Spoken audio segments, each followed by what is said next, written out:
अशा लोकांच्या हातामध्ये तुम्ही शहरं देणार आहात? मला खरंच 2017 साली मला इतकं वाईट वाटलं की अरे म्हटलं एवढ्या सगळी माणसं मी त्यावेळेला आणली, आनंद महिंद्रापासून रतन टाटांपासून सगळे अंबानींपासून सगळी लोक इथे मी आणली, जी कधी कुठच्या शहरामध्ये गेली नाही ती ह्या सगळ्या शहरामध्ये आणली. एवढे सगळे प्रकल्प, एवढ्या सगळ्या गोष्टी उभ्या केल्या आणि उभ्या केल्यानंतर पाहायला काय मला मिळालं? पराभव. आणि ज्या लोकांनी काहीच नाही केलं गेल्या 5 वर्षामध्ये त्यांच्या भूलथापाला बळी पडलात. आजही हेच चालू आहे त्यांचं.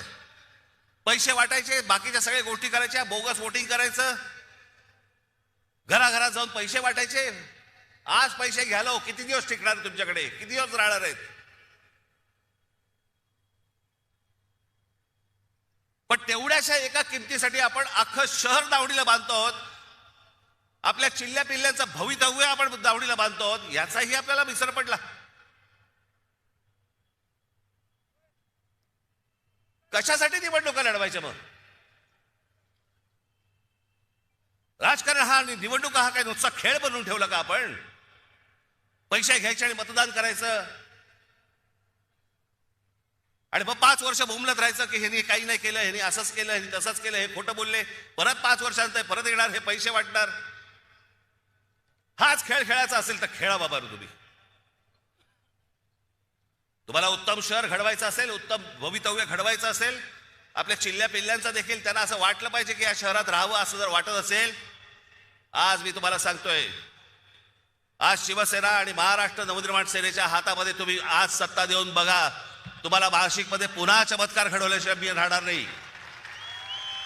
हे सगळे इथे बसलेले सगळे जे आज उमेदवार आहेत, उद्याचे सगळे नगरसेवक असतील, पण सगळेजण तुम्ही जर ताकदीने आज उभे राहिलात आमच्या पाठीशी आणि बाकीच्या पेकाडात लाथ घातलीत, तो समोर बोर्ड दिसतोय मला तिकडे क्रिकेटचा, त्याच्यावर लिहिले टोटल.